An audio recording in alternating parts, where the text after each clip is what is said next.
पूर्व में आत्मा में अहंकार आदि प्रपंच के अध्यास का उत्पादन किया और उसमें जब अध्यास के साधन का विवेचन आया तब कहा कि जो आत्मा है निरंश है, फिर भी वो स्वयं प्रकाश है। तो वो स्वयं से प्रकाश है आत्मा। उसमें प्रमाण क्या है? अत्रयम् पुरुषः स्वयं ज्योति। अब प्रश्न ये हो रहा है, ननोत्र ज्योति शब्देन प्रकाश गुण मात्रम अभिधीयते तदाशयो द्रव्यम वा। अत्रयम् पुरुषः स्वयं ज्योति अत्र श्रुतौ यह ज्योति शब्द प्रयुक्त है। अत्रयम् पुरुषः स्वयं ज्योति शब्द, ये यहाँ पर जो ज्योति शब्द का प्रयोग आया है वो ज्योति शब्द से प्रकाश गुण मात्र का अभिधान है, माने प्रकाश का अभिधायक ज्योति शब्द है अथवा प्रकाश आश्रय द्रव्य का अभिधायक ज्योति शब्द।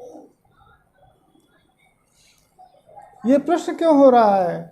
ये प्रश्न इसलिए हो रहा है कि उभयत्र जो है ज्योति शब्द का प्रयोग है। लो, अग्निरयन ज्योति है, अग्नि में भी ज्योति शब्द का प्रयोग होता है। सूर्योयम ज्योति है, सूर्य में ज्योति शब्द का प्रयोग होता है। तो अग्नि और सूर्य जो है वो प्रकाश आश्रय द्रव्य है, और विद्युत आदि में भी ज्योति शब्द का प्रयोग होता है। तो विद्युत आदि प्रकाश मात्र है। अतः यहाँ पर जो अत्रयम् पुरुषः स्वयं ज्योति, ये जो श्रुति है, इस श्रुति में ज्योति शब्द प्रकाश मात्र का विधायक है, बोधक है कि प्रकाश आश्रय द्रव्य का बोधक। न प्रथमः प्रकाश मात्रस्य बोधकः अत्रयम् पुरुषः स्वयं ज्योतिः इति श्रुतौ पठितः ज्योति शब्दः नास्ति। आत्मनो ज्योति शब्द विधेय से गुणत्व प्रसंगात। यदि अत्रयम् पुरुषः स्वयं ज्योति इत्यत्र ज्योति शब्दः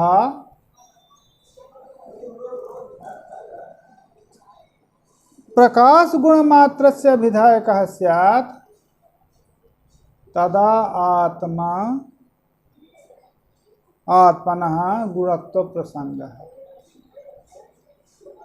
आत्मा कस्यचित् द्रव्यस्य प्रकाश गुण रूपः गुणः स्यात्, प्रकाश रूप गुण कोई होगा, तद अतिरिक्त प्रकाश का आश्रय आपको आत्मा को मानना पड़ेगा। आत्मा यदि स्वयं प्रकाश गुण हो गया तो तद उसका आश्रय कोई द्रव्य स्वीकार करना पड़ेगा। ये आपके यहाँ है न हम मानते हैं। आत्मा का आश्रय किसी को नहीं मानता, क्योंकि आधे वृत्ति वही पदार्थ होता है जो सावयव होता है, निरवयव आधे नहीं। सावयव पदार्थ अपने अवयव में आधेय होता है, संयोग आदि संबंध से भिन्न पदार्थों में आधेय होता है, समवाय संबंध से गुण आदि जो है अपने द्रव्य में आश्रित होते हैं, सब जन्य। आत्मा अजन्य है, इसलिए उसको गुण भी नहीं कह सकते हैं। उसका गुणत्व प्रसंग होगा। यदि द्वितीय स्वीकार किया जाए, यत्रयम् पुरुषः स्वयं ज्योति, यहाँ पर जो ज्योति शब्द है वो प्रकाश राशय द्रव्य का वाचक है। तो आत्मा प्रकाश आश्रय द्रव्यम, ज्योति शब्द का अविधेय होगा, प्रकाश आश्रय द्रव्य द्वितीय नहीं होगा। क्यों? प्रकाश गुणाख्यस्य ज्ञानस्य जन्यत्वेपि आत्मनो ज्योतिष्ठ श्रुते न विरुद्धेत। तो कहा यदि आप इसको स्वीकार कर रहे हैं तो प्रकाश गुण आख्य जो ज्ञान है वो भले ही जन्य रहा है, उसका जो आश्रय है आत्मा, उसको ज्योति कहा जाएगा। ततो न यावत सत्वम आत्मनावभासः, तो यावत सत्वम यावद आत्मनः सत्ता तावद आत्मनावभासः न स्यात्। यथा अस्माकं नए नैयायिकों के मत में आत्मा में जो ज्ञान उदित होता है तभी आत्मा का प्रकाश है। आत्मा यावत काल अवभाषित है, ज्ञान भी जड़ है, आत्मा भी जड़ है, परंतु जब ज्ञान उत्पन्न हो जाता है आत्म विषय, तो आत्म विषय ज्ञान से आत्मा प्रकाशित हो जाता है। स्वयं स्वप्रकाशता आत्मा की इसीलिए है।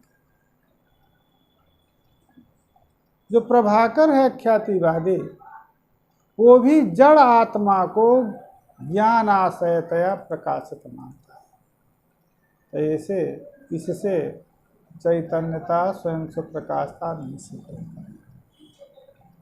यहाँ तक पूर्ववादी का प्रश्न है कि अत्रयम् पुरुषः स्वयं ज्योति, इस श्रुति को आप आत्मा के ज्योतिष्ठ में, आत्मा के स्वयं स्वप्रकाशत्व में आप प्रमाण दे रहे हैं।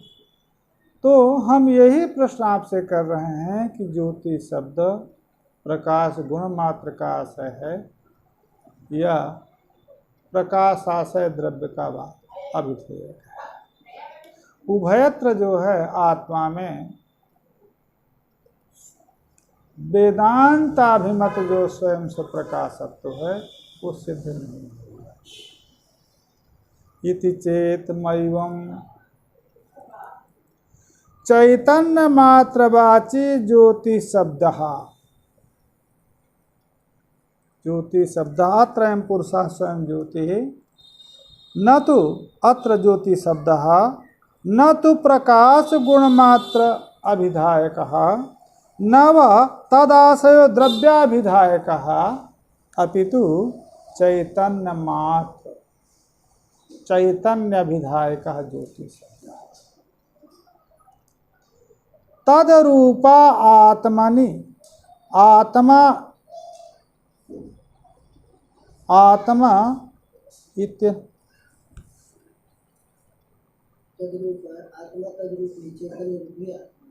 तद्रूपा आत्मा इत्येव ना। हाँ ठीक है, वही आप लोगों से पूछ रहा हूँ, है ना। कोई पंडित ने बड़े अच्छे ध्यान से आत्मेनेव, क्या मतलब, इसीलिए रुक गया। चैतन्य मात्र का अभिधायक ज्योति शब्द है। तद रूपा माने चैतन्य रूपा आत्मा इत्येव, तद रूपा आत्मा इत्येव श्रुत्या विवक्षित। श्रुति से चैतन्य मात्र आत्मा है यही विवक्षित है, अन्यथा क्यों? यदि चैतन्य मात्र विवक्षित नहीं होता तो स्वयं इति विशेषणस्य एवकारस्य च वैयर्थ्या अत्रयं पुरुषः स्वयं ज्योति और एवकार भी है पूरी श्रुति का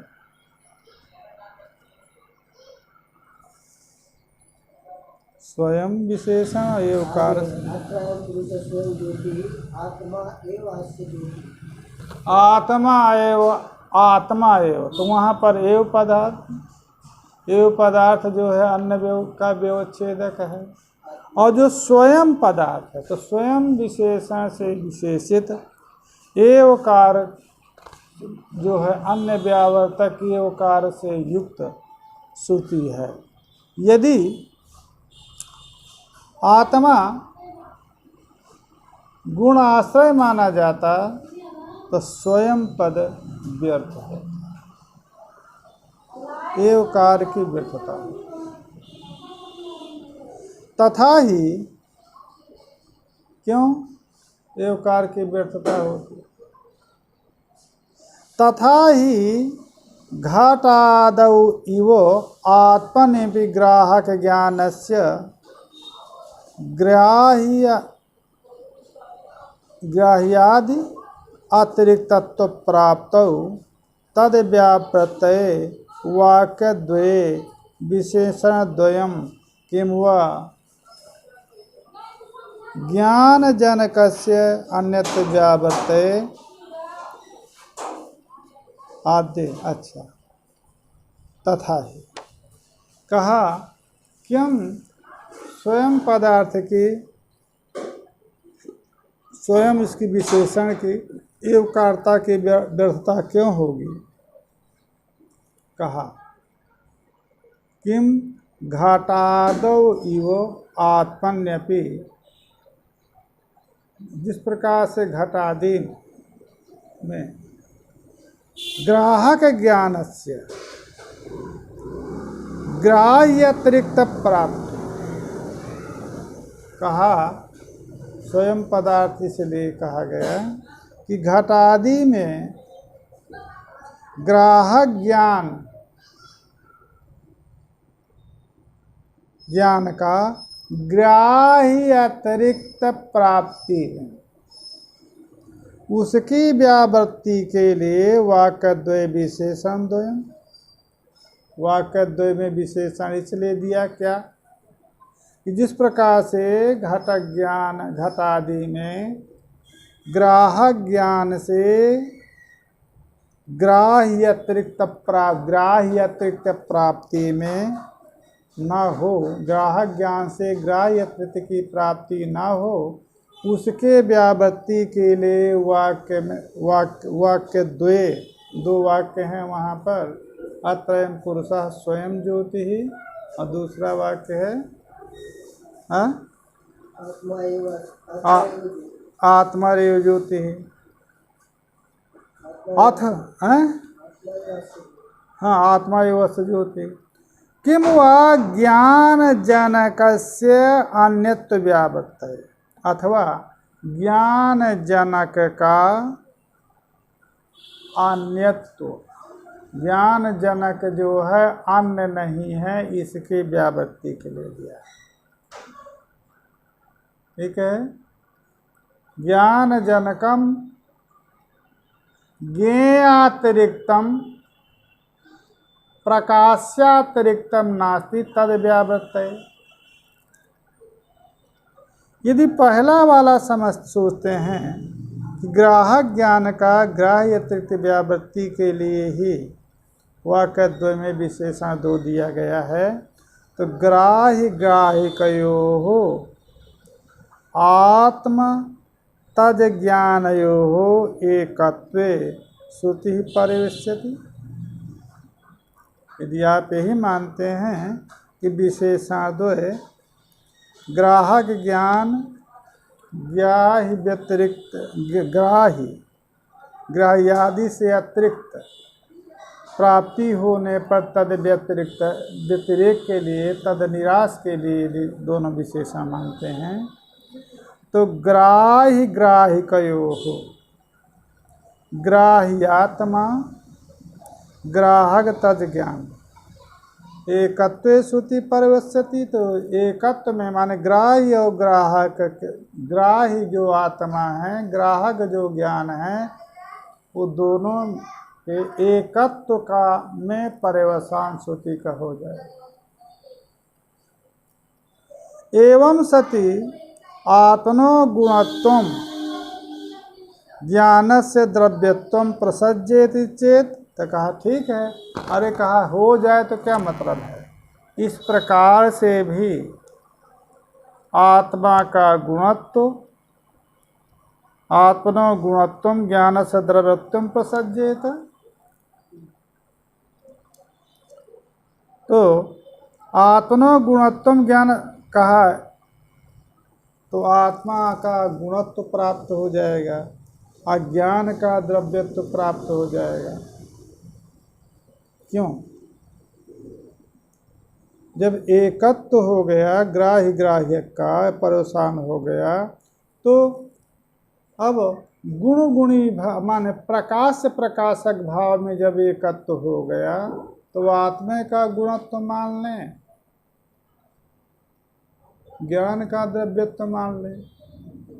ज्ञान कहीं पर द्रव्य अभिमत है हो।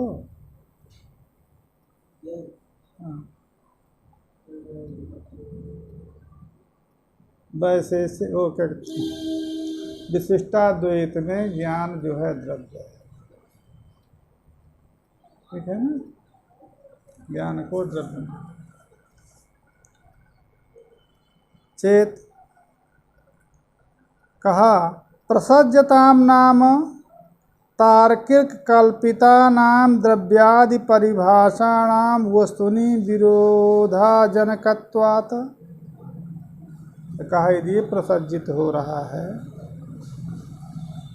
तो तार्किक कल्पित जो द्रव्यादि परिभाषा है वस्तुनि विरोधाजनकत्वात्, वस्तु में विरोध की जनक है नहीं, परंतु तार्किक कल्पित जो द्रव्य परिभाषा है वो द्रव्य परिभाषा तो समवायी कारणत्वम गुणवत्वं च द्रव्यत्वम, ये है। अब ये लीजिए, तो यदि आत्मा गुण हो गया तो गुणी जो है आपका ज्ञान हो जाएगा। तो तार्किक परिकल्पित द्रव्यादि परिभाषा वस्तु में विरोध नहीं है। सही है। तार्किक परिभाषित यदि आप क्या कहते हैं, तार्किक परिकल्पित द्रव्यादि परिभाषाओं का वस्तु स्वरूप में विरोध का जनकत्व नहीं है, प्रसज्जित हो जाए यदि आप यही मानते हैं। यदि आप द्वितीय मानते हैं, हाँ हाँ, जनकस्य न व्यावृत्तये आद्ये, ठीक है, क्या कहेगा। अच्छा, द्वितीय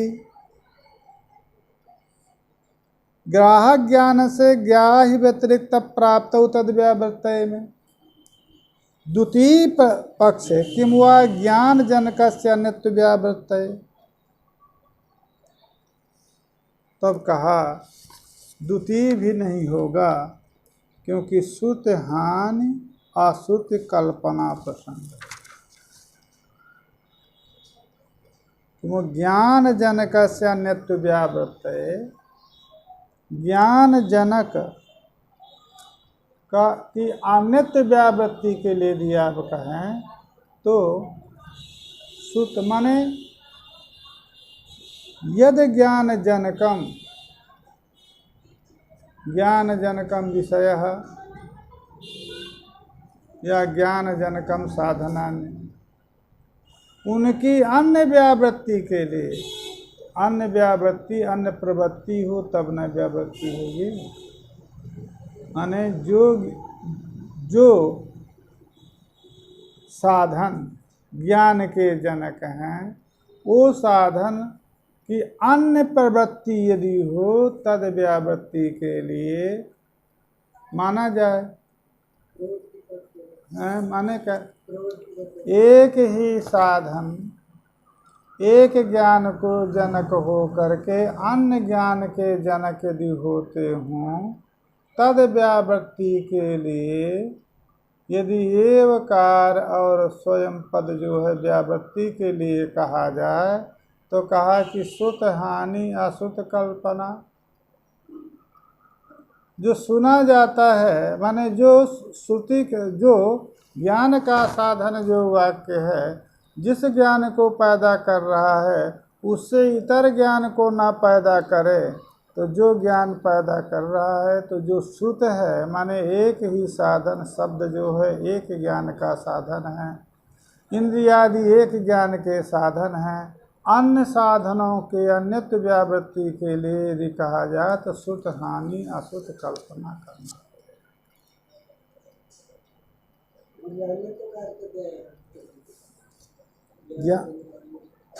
ज्ञान जनकस्य अन्यत्व, अन्यत्व माने भेद व्यावृत्ति,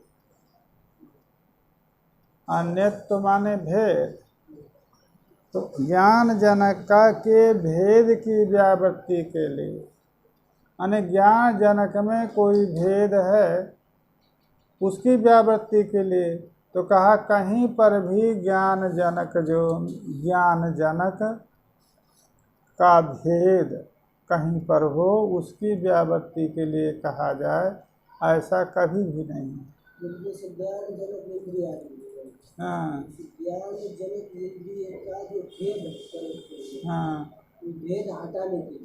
भेद हटाने के लिए यहाँ पर ज्ञान का जनक जो है श्रुति वाक्य है, अत्रयम् पुरुषः स्वयं ज्योति। यहाँ पर ज्ञान का जनक श्रुति वाक्य न होगा तो उस श्रुति वाक्य में कोई भेद हो, उस भेद व्यावृत्ति के लिए, ज्ञान के जनक में भेद व्यावृत्ति के लिए यदि स्वयं पद एवकार पढ़ा जाए तो कहा कि जो श्रुत है उस श्रुत की हानि होगी और अश्रुत की कल्पना होगी। श्रुत क्या है ना, ज्ञान जनक भेद की व्यावृत्ति के लिए इस द्वितीय पक्ष को स्वीकार नहीं किया सकल, क्योंकि इसको स्वीकार करने पर श्रुत की हानि और अश्रुत की कल्पना अनिष्ट प्रसंग। स्वयं ज्ञान अपने को उत्पन्न करता है, आत्मा ही ज्ञान को उत्पन्न करता है, दूसरों कोई जनक नहीं है। ज्ञान उत्पन्न होता है तो ज्ञान का उत्पादक विषय होगा, अन्य कोई विषय होता तो उस जनक जो ज्ञान के जनक विषय की व्यावृत्ति के लिए एवकार स्वयंकार किया जाए। ज्ञान का जनक विषय विधेया जो आत्मा है, और या क्या कहते हैं जो ज्ञान का जनक जो शब्द है वो शब्द के भेद की व्यावृत्ति के लिए, तो यहाँ तो हाँ हाँ तो हाँ हाँ उसके भेद की व्यावृत्ति के लिए आप स्वयं पद और क्या कहते हैं अवकार कह रहे हैं। हाँ ये है कि ज्ञान का जनक विषय विधेया, ज्ञान का जनक जो है प्रत्यक्ष ज्ञान का जनक ही विषय को माना जाता है। प्रत्यक्ष ज्ञान में विषय जो है प्रत्यक्ष ज्ञान का जनक होता है, और जो शाब्द ज्ञान है वो शाब्द ज्ञान में विषय जो है ज्ञान का जनक नहीं होता, क्योंकि भावी विषयक ज्ञान भी होता है। भावी विषय ज्ञान अभी विद्यमान नहीं है, परंतु तद विषयक भी ज्ञान होता है, भावी विषय। तो यहाँ पर ज्ञान जनकस्य अन्यत्व व्यावृत्तये जो पाठ है, तो ज्ञान जनक के भेद की व्यावृत्ति के लिए। अब बात यह है कि ज्ञान जनक आत्मा भी है, केन संबंधेन समवाय संबंध, ज्ञानम आत्मनः गुणः। है ना। तच्च समवाय संबंधेन आत्मा उत्पत्ति। तो ज्ञान जनक, क्योंकि हम लोग नए मान रहे हैं, ज्ञान का जनक आत्मा को मान रहे हैं ना, ठीक है ना, समवायी कारण है। तो ज्ञान का जनक जो आत्मा है, उस आत्मा के व्यावृत्ति के लिए तो कहा सुत हानि होगी, असुत कल्पना करना पड़ेगा। क्यों? कहा ज्ञान जनक यदि अनेक आत्मा हों, उनकी व्यावृत्ति के लिए यदि ये उकार कहा जाए तो आत्मा एक सुत है, तो सुत की हानि होगी। अब आत्मा अनेक मानने की असुत की कल्पना है। इसलिए ज्ञान जनक व्यावृत्ति के लिए भी उभय नहीं। स्वयं ज्ञानम जनयति आत्मैव ज्ञानम जनयति नान्यज्जनकम इति त्वया कल्पते। स्वयं आत्मैव ज्ञानम जनयति, ज्ञानम जनयति नान्यत जनकम। यदि आत्मा ज्ञान से अतिरिक्त का जनक हो जाए तो जनकत्व भेद होगा।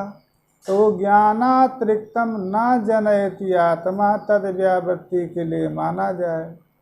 तो आत्मा तो ज्ञान का ही जनक है, ठीक है। अन्य का यदि जनक, ये तुम्हारी ही कल्पना, हम नहीं कहते हैं। हम तो आत्मा को वृत्ति रूप आत्मा, वृत्ति रूप ज्ञान का जनक परिणामित्वेन अंतःकरण को मानते हैं। चिद रूप जो ज्ञान है वो अजन्य है, तुम लोग ये मानते हो। आत्मा को ज्ञान का जनक मानते हो और ज्ञान का ही जनक मानते हो, अन्य की जनक तो मानते नहीं हो। तो तुम्हारे यहाँ जो परिकल्पना है आत्मा ज्ञानातिरिक्त का जनक हो, तद भेद व्यावृत्ति के लिए स्वयं और एव पद को पाठ माना जाए, ये तो तुम्हारे यहाँ श्रुत हानि और अश्रुत कल्पना प्रसंग होगा, तुम्हारे मत में। न च तथा श्रूयते, और दूसरी बात, ऐसा सुना भी नहीं जाता। श्रुत हानि माने कहा तो जा रहा है श्रुति में, अत्रयम पुरुषः स्वयं ज्योति, अत्रयम आत्मैव क्या है, आत्मैव ज्योति, आत्मैव ज्योति। तो ये श्रुत तो हो रहा है, आत्मा की ही ज्योति रूपता श्रुत हो रही है। और आप इसका अर्थ करना चाहें कि आत्मा में जो ज्ञानातिरिक्त जनकत्व है तद व्यावृत्ति के लिए कहते, श्रुत हानि नहीं हुई, अश्रुत कल्पना भी हुई। न च तथा श्रूयते, किंतु स्वयं ज्योतिर आत्मैव ज्योति, स्वयं ज्योति प्रथम वाक्य में, आत्मैव ज्योति द्वितीय वाक्य में, ततो नान्य ज्योतिर इत्य उपलब्धते। इससे दोनों वाक्यों के माध्यम से यही अर्थ उपलब्ध होगा कि आत्मातिरिक्तम ज्योति नास्ति, यही उपलब्ध होगा, यही ज्ञात होगा। न चापेस्तत्वात् जनकम अपि निरूपणीयम एवेति वाच्यम। कहा भाई ऐसा है, जनक भी तो अपेक्षित है। कहा उसका भी निरूपण करिए। कहा देखिए, यदि ज्योति शब्द से दो प्रकार लेना है ना, एक ज्योति शब्द से जन्य ज्योति लेना है। तो आत्मा यदि ज्योति हुआ तो ज्योति जन्य भी है, ठीक है ना। जिस ज्योति में आप पढ़ रहे हैं बैठे, ज्योति जन्य है। तो यदि ज्योति रूपता आत्मा की हो गई तो किम जनकम, जनक की ही अपेक्षा होगी। न चापेस्तत्वात् जनकम अपि जनक का भी निरूपण हो, इति वाच्यम न च वाच्यम नित्य ज्ञान कस्य तदनपेक्ष। नित्य ज्ञान रूपात्मा ज्योति रूपात्मा में कारण की साधन की अपेक्षा ही नहीं। नित्य यदि जन्म ज्योति हम आत्मा को मानते तब जनकत्व व्यावृत्ति के लिए आत्मा का कहा। अब अनुमान प्रमाण के द्वारा ये आत्मरूप जो चिद रूप जो ज्ञान है, ज्योति रूप, ज्योति शब्द, चिद शब्द, स्वप्रकाश शब्द, ये आत्म शब्द, ये सब पर्यायत्व गृहीत, ठीक है ना।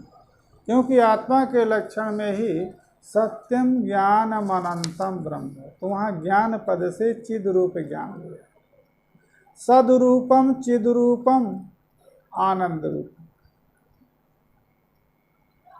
तो ये जो चिद रूप ज्ञान है, इस चिद रूप ज्ञान में जन्यत्व का साधन करना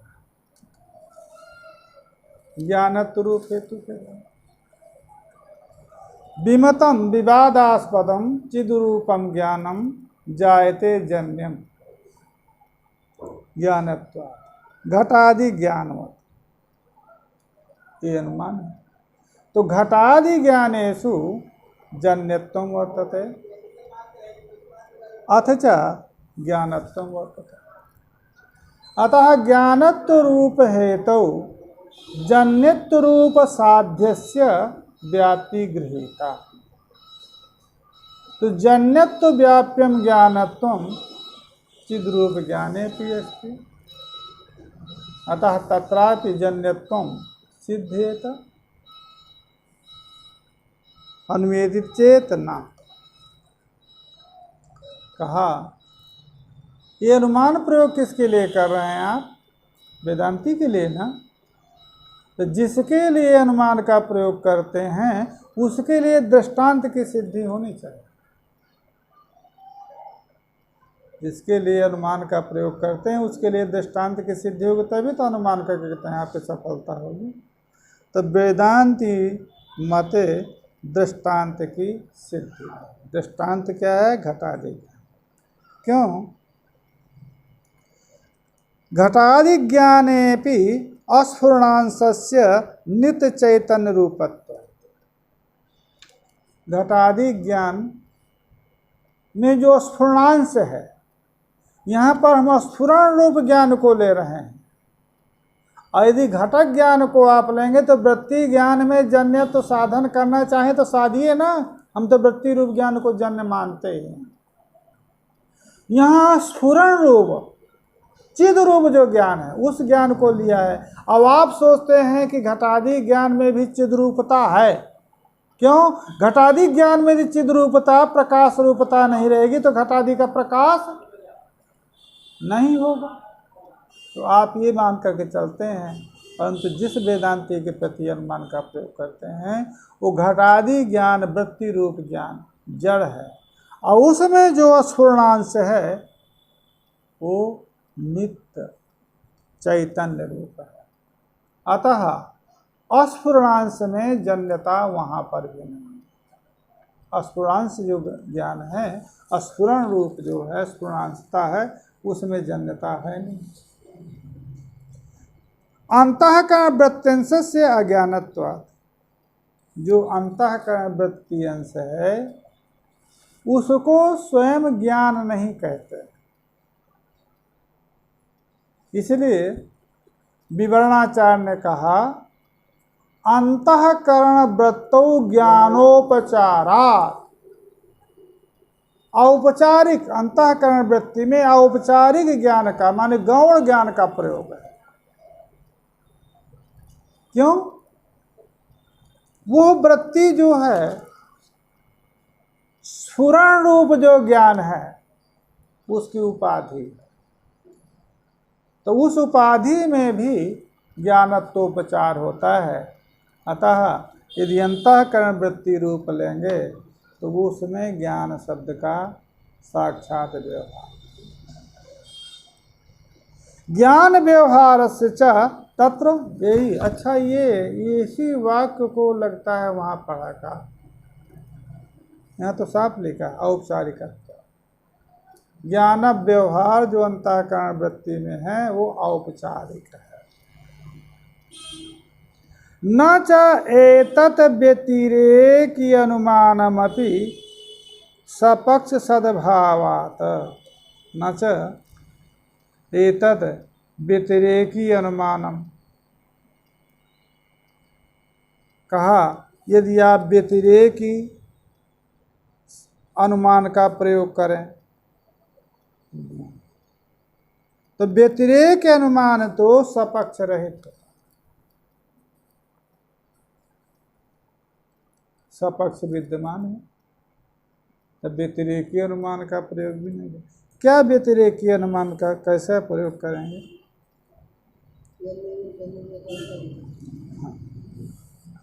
ठीक। विमितम ज्ञानम जन्यम ज्ञानत्वात् यन्नय्यम तन्नय्यम यथा घटादि। तो ज्ञानत्वाश्रय ज्ञान यदि विद्यमान है ना, तो ये व्यतिरेकी का प्रयोग भी आप नहीं कह सकते। यद्यपि मतांतरे तो बहुत अच्छा ग्रंथ है, लगता है इसको पढ़ाते हैं। इतना सहज सिद्धांतों का प्रतिपादन क्रमेय, इसीलिए इसकी बड़ी प्रसिद्धि है। यद्यपि मतांतरे घट ज्ञानम दृष्टान्तः तथापि नैतद उत्पद्यते। कहा ठीक है, आपके मत में ना हो, परंतु अन्य के मत में घट ज्ञान दृष्टांत है न, तथापि तब भी उपादन नहीं कर सकते। कहा मान लीजिए कि अन्य के मत में घट ज्ञान जो है दृष्टांत है, फिर भी इसका उपादन नहीं कर सकते। तथा ही आत्मा सितम इदम ज्ञानम किम प्रकाश गुणवत किंचित द्रव्यमिति अंग्रीकीयते किम वह प्रकाश गुणैव। कहा जो आप कहते हैं घट ज्ञान दृष्टांत जो है अन्य मतों में है, कहा इस तो हम पूछ रहे हैं अन्य मतों में है तो बताइए। तो ये जो आत्माश्रित जो ज्ञान है ये प्रकाश गुणवत, प्रकाश गुण यस्मिन तद्वत्, प्रकाश गुणवत माने प्रकाश गुण वाला कोई द्रव्य है स्वीकार करते हैं, अथवा प्रकाश का गुण स्वीकार। यदि मतांतर में घट ज्ञान दृष्टांत है, वेदांती के यहाँ नहीं है, तो हम मतांतर में ही ये प्रश्न आपसे कर रहे हैं कि ये जो घट ज्ञान है इसका उपादन आप नहीं कर पाएंगे। क्यों नहीं कर पाएंगे? कि जो आत्मा से ये जो घट ज्ञान है वो प्रकाश गुण वाला कोई द्रव्य है स्वीकार करते हैं, अथवा प्रकाश का गुण स्वीकार करते हैं। प्रकाश गुण एवेति माने प्रकाश रूपः गुण एव, प्रकाश से गुण नहीं, प्रकाश रूपः गुण एव। ठीक है। यदि आप इस आत्मासिद्ध ज्ञान को प्रकाश गुणवत द्रव्य स्वीकार करते हैं तो ज्ञान द्रव्यस्यैव प्रकाश गुणवत्वेन ज्योतिष्ठे सति आत्मना श्रुतियुक्तम ज्योतिष्ठत्वं न स्यात्। श्रुति में तो आत्मा को ज्योति कहा जा रहा है, और यदि आप प्रकाश गुणवत किसी द्रव्य को घटादि द्रव्य घटादि जो ज्ञान है उसको द्रव्य रूप में स्वीकार कर लिया, तो ज्ञान द्रव्य जो है वही प्रकाश गुणवत होने के कारण उसी का ज्योतिष्ट प्राप्त हो गया, ज्योति रूपता प्राप्त हो गया। तो आत्मनः श्रुतियुक्तम ज्योतिष्टम, आत्मा की श्रुति युक्त, श्रुति के द्वारा जो कहा जाने वाला ज्योतिष्ट है वो आत्मा का नहीं होगा, अपितु ज्ञान का होगा। और ऐसा नहीं कहा। द्वितीय मानते हैं कि प्रकाश गुण एव आत्माश्रितम ज्ञानम प्रकाश गुण एव द्वितीय। किम आशय द्रव्य सह ज्ञान गुण से जन्म उत ज्ञान से। ठीक है हो, देखिए ये जो पहला वाला पक्ष है ये किनका है, जिसको उठाए रहे हैं, ये अख्यातिवादी। अख्यातिवादी का आश्रय द्रव्य ही सा है ना, नहीं वो आत्मा को जन्य नहीं कहता। ये कहना चाह रहे हैं कि जो आश्रय द्रव्य हैं वो आश्रय द्रव्यों के साथ ज्ञान गुण का जन्म होता है अथवा ज्ञान मात्र का। ऐसे भी अनेक गुण हैं, आत्मा के गुणातिरिक्त जो गुण हैं वो आश्रय द्रव्य के साथ उत्पन्न होते हैं। जो जन्य द्रव्य है वो जन्य द्रव्य आश्रित जो गुण हैं, वो आश्रित जो गुण हैं, तो जन्य द्रव्यारंभक के जो गुण हैं वो उसके आरंभक होते हैं। इसलिए एक क्षण, वो क्षण कौन सा होगा, अति सूक्ष्म क्षण है, जिस क्षण में जन्य द्रव्य जो है निर्गुण रहता है। वो जन्य द्रव्य का जो समवायी है वो जन्य द्रव्य को ही पैदा किया, और जन्य द्रव्य समवायी में रहने वाले जो गुण हैं उनके द्वारा जो है जन्य द्रव्य में गुण उत्पन्न हुआ। तो क्या ये जो गुण हैं आत्मा गुण, तो आश्रय द्रव्यों के साथ ज्ञान गुण का जन्म होता है अथवा ज्ञान मात्र का जन्म होता है। दो पक्ष है। पहला, आश्रय द्रव्य ही सह यदि आप कहें तो ये नहीं संभव है। आश्रय द्रव्य ज्ञान का कौन हुआ, आत्मा। आत्मद्रव्य से नित्यत्व, आत्म द्रव्य जो है, जो ज्ञान का आश्रय द्रव्य आत्मा है वो नित्य है, तो आश्रय द्रव्य के साथ ज्ञान का जन्म कह नहीं सकते हैं। द्वितीय, जो ज्ञानस्य इव जन्म ना तो तदाश्रय द्रव्यस्य या तदाश्रय द्रव्येन सा। द्वितीय पक्ष नहीं कह सकते। क्यों? अनुमान के द्वारा द्वितीय पक्ष का खंडन कर रहे हैं।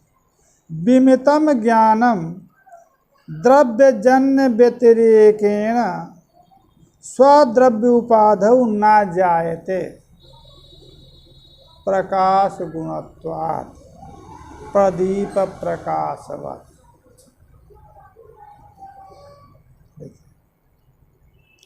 प्रदीप प्रकाश में प्रकाश गुणत्व है और द्रव्य जन्म व्यतिरेकेण स्वद्रव्योपाधौ, द्रव्य जन्म अतिरिक्त स्वद्रव्य उपाधि में उत्पन्न नहीं होता। द्रव्य जन्म से द्रव्य जन्म अतिरिक्त स्वद्रव्य, स्वपद से आप ज्ञान लेंगे और तद्द्रव्य उपाधि में उत्पन्न नहीं होता। क्यों? प्रकाश गुण होने के कारण। तो द्रव्य जन्म अतिरिक्त स्वद्रव्य उपाधि में जन्यत्वाभाव आप साधन कर दें। क्यों? ज्ञान से जब आप कहेंगे ना, तो जन्म व्यतिरिक्त द्रव्य जन्म व्यतिरिक्त स्वद्रव्य उपाधौ जायते होना चाहिए न जायते प्रकाशत्वात् प्रदीप प्रकाशवत्। जो प्रदीप प्रकाश है वह द्रव्य माने प्रदीप, जन्म अतिरिक्त स्वद्रव्य उपाधि में नहीं उत्पन्न होता है। माने प्रदीप उत्पन्न के साथ ही प्रकाश की उत्पत्ति होती है। प्रदीप किसको कहते हैं जी? हाँ,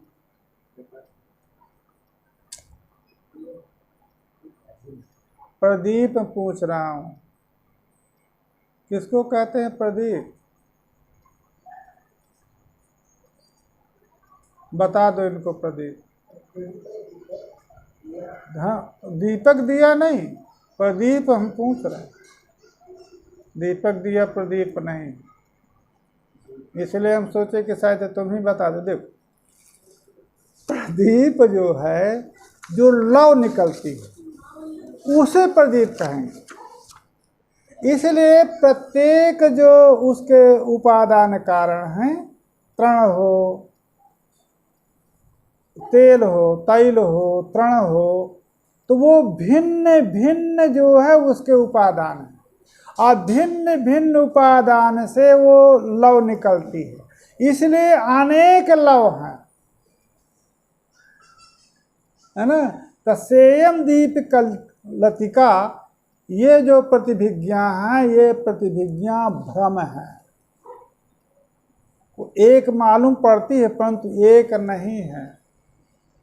और भिन्न भिन्न, अरे कोई कण जला, लौ निकले, वो समाप्त हो गए, दूसरी लौ निकलेगी कि वो तो वो प्रत्येक जो उसके उपादान हैं, तैल हुआ, गैस हुआ, जो भी उपादान, तो वो अलग अलग हैं। और वो ज्यों ही लव के रूप में उद्भूत हुए तो समाप्त हो गए वो, तो दूसरा ना उसका उपादान कारण होगा, है ना। इसी दृष्टांत को देख करके प्रतिभिज्ञा को भ्रम कहता है बौद्ध। भिन्न भिन्न प्रदीपों के वृत्ति लतिकाओं के रहने पर भी एकत्व प्रतीति होती है सभी को कि एक है। सेयम दीप लतिका, एक कहाँ से होगी? उसी प्रकार से सोयम घटहा, ये जो प्रतिभिज्ञा है, ये प्रतिभिज्ञा भी भ्रम है। प्रत्येक क्षण में उत्पन्न नष्ट जो घट हैं अनेक हैं, और उन अनेक घटों की उत्तर उत्तर में धारा होने के कारण सोयम घटा है प्रतीति होती है। ठीक है ना। इसीलिए प्रकरण आ गए, इसलिए जाने रहना चाहिए, क्योंकि आप लोग नहीं जानेंगे तो लोग, तो सब लोग दीपक दे दो, दीप दे दो, दिया दे दो, तो जो उसका आश्रय है उसमें भी दीप का व्यवहार होता है, आश्रय में। अच्छा, तैल में दीप का व्यवहार नहीं होता है, परंतु दीप आश्रय में व्यवहार दीप का होता है। तो दीप आप लोगों को जानना होगा कि दीप क्या चीज है, तो लव है, क्योंकि यहाँ पर आपको संगमित करना है। तो वो लौक रूप जो उपादान है, उपाधि है, उसी के साथ उत्पन्न होते हैं, उस उपाधि से व्यतिरिक्त जो है नहीं पैदा होती है। इसलिए ज्ञानस्य इव जन्म, यह संगति नहीं है। ठीक है हो। तत्र ही प्रदीप प्रकाशे दीप द्रव्येण सहैव जायते। तत्र प्रदीप प्रकाश है,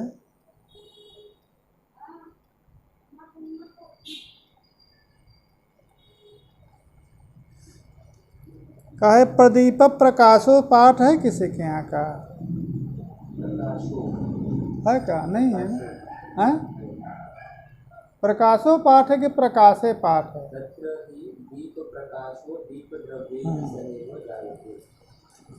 ठीक, आप लोग विद्वान आदमी हैं।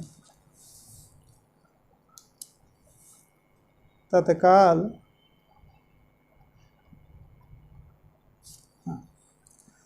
जो प्रदीप जो प्रकाश है, प्रदीप द्रव्य के साथ उत्पन्न होता है, न तो द्रव्य व्यतिरेक है।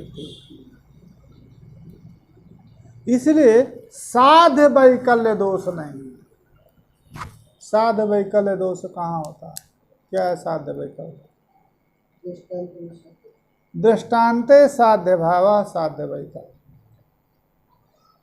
तो दृष्टांत जो आपका प्रदीप प्रकाश है, वो प्रदीप प्रकाश यतः द्रव्य व्यतिरेकेण जायमान नहीं है, उसी के साथ जायमान है, इसलिए साध्य वैकल्य दोष।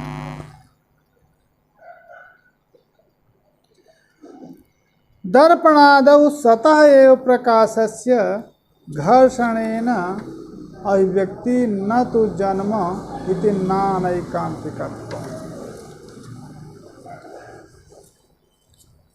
कहा यदि आप ये कहें कि प्रकाश गुणत्व दर्पण आदि में है, दर्पण आदि में है, क्या मतलब हो? बोला प्रकाश गुणत्व दर्पण आदि में भी, शीशा से भी जो है कोई ज्योति का प्रकाश होता है, तो कोई ज्योति का प्रकाश हो उस शीशा में पड़ता है तो वो भी प्रकाश गुणत्व उसमें है ना? अच्छा, परंतु वो जो है द्रव्य के साथ, माने दर्पणादि द्रव्य के साथ उत्पन्न नहीं है। ठीक है ना? चलिए, तो द्रव्य जन्म व्यतिरेकेण स्वाद्रव्य उपाधौ जन्यते, ये है, माने साध्य का अभाव है और साधन आपका प्रकाश गुणत्व रूप साधन विद्यमान है। यदि आप व्यभिचार की आशंका करें कि व्यभिचार हो गया, साध्य नहीं है और साधन विद्यमान है, तो साध्य दर्पणादौ स्वतः एव का हो ये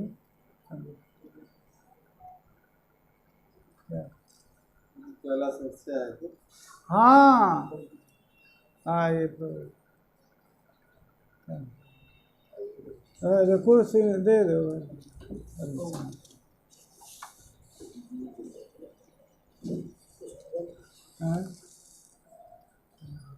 शुगर है कि तो दर्पण आदि में, ठीक है ना, जब दर्पण आदि में भी प्रकाशत्व है,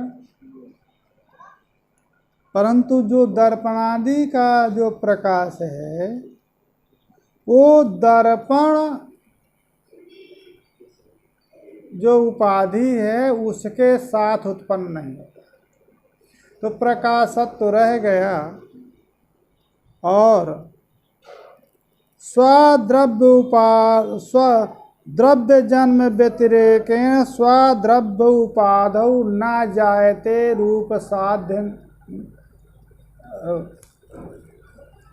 नहीं, दर्पणादौ सतः प्रकाशत है, तो न जायते प्रकाश गुणत्वादि तत्र दीप प्रकाशो द्रव्य में सभी जायते न तो द्रव्य व्यतिरेकेण न साध्य। तो दर्पणादौ च कहा दर्पणादि में प्रकाशत्व है, कहना चाह रहे हो। अब वो जो प्रकाशत्व है वो दर्पण रूप जो उपाधि है उस उपाधि के साथ उस प्रकाश का जन्म नहीं है। ठीक है हो? तो प्रकाशत्व गुण रह गया और स्वद्रव्य उपाधौ द्रव्य जन्म व्यतिरेकेण स्वद्रव्य उपाधौ जन्यत्व को साध्याभाव। तो अनैकांतिकता कहा दर्पणादौ सतः एव प्रकाशस्य संघर्षेण अभिव्यक्तिर। दर्पणादि में प्रकाश पहले से विद्यमान है कहना चाह रहा है। प्रकाश जो है वहाँ उत्पन्न नहीं है, परंतु दर्पणादिस्थ जो प्रकाश है वो संघर्षादि से अभिव्यक्त होता है। वो ये कहना चाह रहे हैं, ये वो दृष्टांत नहीं देना। सुनो ना, ये जो अन्य प्रकाश का प्रतिबिंब हो रहा है उसको दृष्टांत नहीं कह रहे हैं। ये कहना चाहे जैसे दर्पण है या अन्य कोई पात्र है ना, चांदी आदि का पात्र, तो वो उसका जो प्रकाश है प्रकाशित हो जाता है चांदी। तो प्रकाश जो उसका हुआ तो प्रकाशत्व तो उसमें रह गया, परंतु द्रव्य आशय के साथ उत्पन्न नहीं होता है। तो कह रहे हो प्रकाश भी जायमान नहीं है। ठीक है? दर्पण आदि का जो प्रकाश स्वच्छता रूप जो प्रकाश है, आदि पद से स्वर्ण रजतादि पात्रों को आप ले लीजिए, तो उनका जो प्रकाश है वो प्रकाश को ये कहना चाहते हैं कि द्रव्य के साथ उत्पन्न नहीं होता है। तो कहा वो प्रकाश भी उत्पन्न नहीं होता है, वो प्रकाश तो उसमें विद्यमान है। तो जो संघर्षण है माने मार्जनादि है, उस मार्जनादि के द्वारा अभिव्यक्ति है प्रकाश की। इसलिए यदि आप कहें कि प्रकाशत्व तो वहाँ पर है और है ना, प्रकाश गुणत्व वहाँ पर है और उपाधि के साथ जन्यत्व नहीं है, जन्यत्व नहीं है, ये आप यदि कहें तो व्यभिचार देना चाहें दर्पण आदमी तो व्यभिचार नहीं दे सकते हैं, क्योंकि वो प्रकाश जन्म नहीं। अभिव्यक्ति न तो जन्म, इसलिए दर्पण आदि में प्रकाश गुणत्व रह गया, उपाधि के साथ जन्यत्व नहीं हुआ, तो ये अनैकांतिकता भी। न च अंतःकरण प्रकाशे व्यभिचारा संकनीय। कहा ऐसा है, अंतःकरण जो प्रकाश है, तो अंतःकरण प्रकाश में अब प्रकाश गुणत्व रह गया और जो द्रव्य उपाधि के साथ व्यतिरेकेण द्रव्य जन्म व्यतिरेकेण द्रव्योपाधौ न जन्यते। यहाँ पर द्रव्य जन्म सही द्रव्य की उत्पत्ति हो रही है, प्रकाश की उत्पत्ति हो रही है, तो व्यभिचार हो गया। संकनीय परिणाम बादे प्रकाशवद अंतःकरण द्रव्य सेव घटादि ज्ञान रूपेण उत्पत्ति।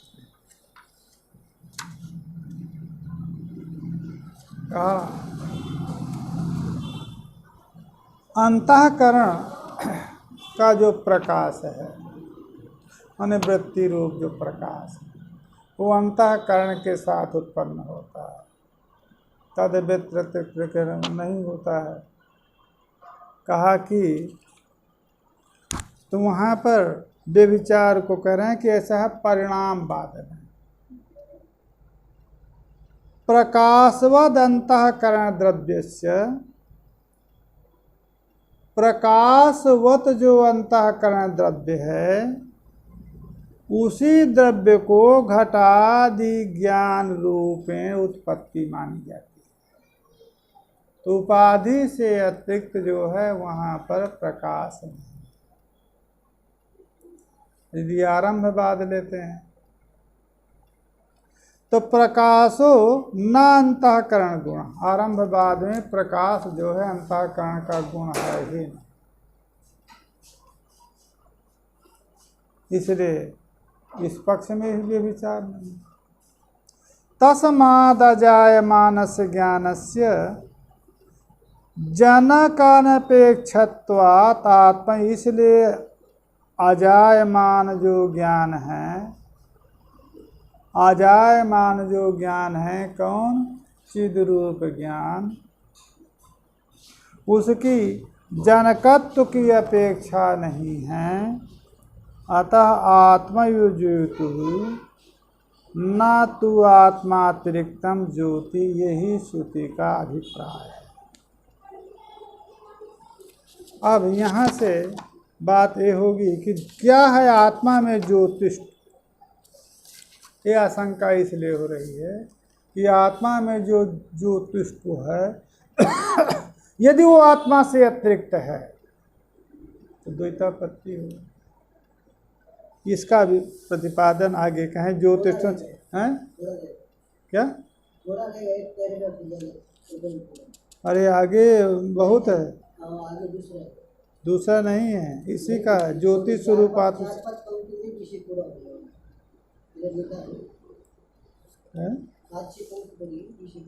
ज्योति स्वरूपात्म सिद्धि न तुम्हारा इत्यादि सब ज्योतिये के विषय में है ना। 2-3 पृष्ठ है अभी ना, 2 ही पंक्ति है आपके यहाँ,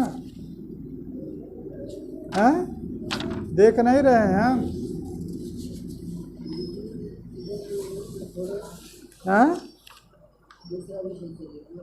दूसरा नहीं है। ज्योति स्वरूपात्म सिद्धि न तु आत्मात्म गुण परिशेषत्व अनुभव सिद्धम ब्रह्माकार्य से गणाचेन जीवाद ब्रह्म भिन्नम अभिन्नम हुआ, है ना। ये अहंकार में ब्रह्म की बात याद दूसरी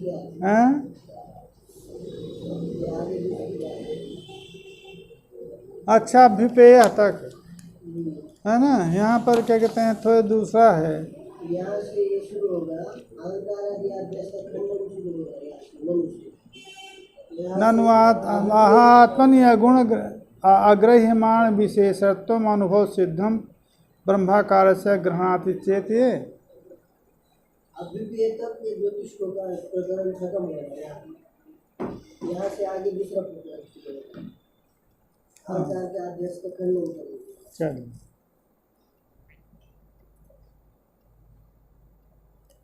ज्योतिष्वं चात्र, जो अत्रयम पुरुषा स्वयं ज्योति में जो ज्योतिष्ट है वो चिद रूपत्वम एवं, चिद रूपत्व ही ज्योतिष्ट है, न जड़ प्रकाश रूपत्वम। क्यों कहा है? और भी तो श्रुति हैं, प्रज्ञानम ब्रह्म इत्यादि श्रुत्यंतराद अवगम्यते। दूसरी भी श्रुतियां हैं, केवल यहीं पर नहीं कहा गया है प्रज्ञानम ब्रह्म। प्रज्ञान शब्दे नत्र ज्ञातित्व उच्यते से कहा, प्रज्ञान शब्द से ज्ञातित्व कहा जाए। ज्ञातित्व का कौन व्युत्पत्ति से आएगा? बोलो क्या व्युत्पत्ति प्रज्ञानम का कहेंगे कि प्रज्ञानाश्रय आ जाए? अरे हम व्युत्पत्ति पूछे। चलो प्रज्ञानम आस्ति अस्मिन, अरे भाई हो जाए तो व्युत्पत्ति न प्रज्ञान करेंगे। आर्षादिभ्यो वच से, आर्षादिभ्यो वच से आज प्रत्यय करेंगे, ठीक है ना। हाँ, तो प्रकृष्टम ज्ञानम अस्य तो क्या कहते हैं, व्युत्पत्ति इससे थोड़ा प्रज्ञानम, प्रकृष्टम ज्ञानम अस्य, ठीक है ना। तो प्रकृष्टम ज्ञानम अस्य जो प्रज्ञान कहेंगे तो अस्य का अर्थ है मतु प्रत्यार्थ कहना होगा ना, तो मधु अर्थ में आच प्रत्यय है ना। इस प्रकार से पापा है ना, तो पापम अस्ति अस्मिन् पापा प्राणी है। तो जिस प्रकार से नीला, तो वहाँ पर तो गुण शब्द से लुक होता है व्याकरण में, और जो नहीं मानते हैं लोग तो नीलवान, नील शब्द का अर्थ है नीलवान, तभी तो घट से अभेद होगा, नीलवान घटा नीलो घटा। चलिए, तो ये व्युत्पत्ति से हम प्रज्ञान शब्द से प्रज्ञात ले लें, है ना, ज्ञातित्व प्रज्ञातित्व, ठीक है ना। इति चेत भावार्थ प्रसिद्धि विरोधात, कहा जो भाव अर्थ है, भाव अर्थ जो प्रसिद्धि है उस प्रसिद्धि का विरोध होगा। प्रज्ञानम ब्रह्म, तो प्रज्ञानवत ब्रह्म जब कहेंगे तो जो भावार्थ प्रसिद्धि है, प्रज्ञाना भिन्न ब्रह्म जो भावार्थ प्रसिद्धि है, उस भावार्थ प्रसिद्धि का विरोध, माने प्रज्ञानवत ब्रह्म ये प्रसिद्धि नहीं है। भावार्थ का क्या कहना चाहते हैं, भावार्थ का कोई दूसरा अर्थ नहीं दे रहे हैं।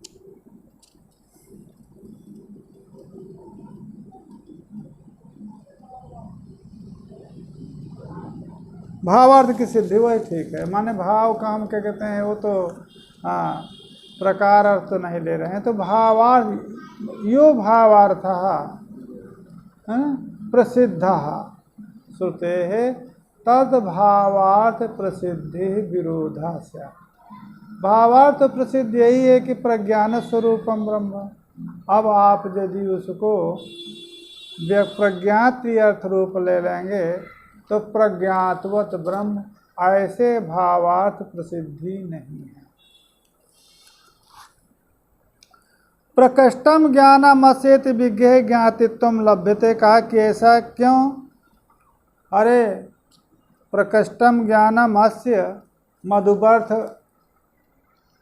अच प्रत्यय करने पर भावार्थ प्रतीति हो जाती है, प्रज्ञानवत ब्रह्म चेत तथापि प्रतिक्षणम आत्मन ज्ञानोत्पत्ति कल्पने गौरवम। कहा प्रज्ञानवत यदि ब्रह्म कहेंगे तो प्रज्ञान शब्द से ब्रह्मातिरिक्त कोई लेंगे, और ब्रह्मातिरिक्त यदि प्रज्ञान हुआ तो कैसा होगा, वो जन्य होगा, जन्य ज्ञान होगा, तद्वत कहेंगे।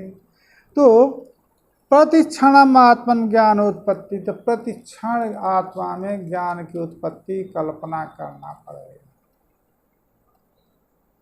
तदा कल्पने, यदि वो कल्पना क्यों करना पड़ेगा, कहा मत कल्पना करिए। यदि वो कल्पना आप नहीं कहेंगे तो आत्मा का प्रकाश है नहीं होगा। क्यों, आत्मा ज्ञान नहीं है ना, प्रकाश नहीं है ना, आत्मा से अतिरिक्त प्रकाश हुआ, तद्वत हुआ। तो वो जो प्रकाश है, ज्ञान रूप जो प्रकाश है, उसको तो स्थायी आप मानेंगे नहीं, तो प्रतिक्षण उत्पन्न होता रहेगा, उसी से आत्मा का प्रकाश होगा। प्रकाश से सदैव प्रकाशेन प्रकाशे सदा आत्मा, तस्मात् प्रकाश चैतन्य रूप से आत्मनो, इसलिए प्रकाश चैतन्य रूप जो आत्मा है, यावत सत्वम अवभाषा, ये स्वीकार करना पड़ेगा। इसलिए यावत सत्वाभास तभी आपका सिद्ध होगा जब आत्मा को ज्योति रूप प्रकाश रूप माना जाएंगे। तो ज्योति स्वरूप आत्म सिद्धि, ज्योति स्वरूप आत्मा की सिद्धि हो गई, है ना। यहाँ से जो है बंद कर दो। हाँ बीच वाला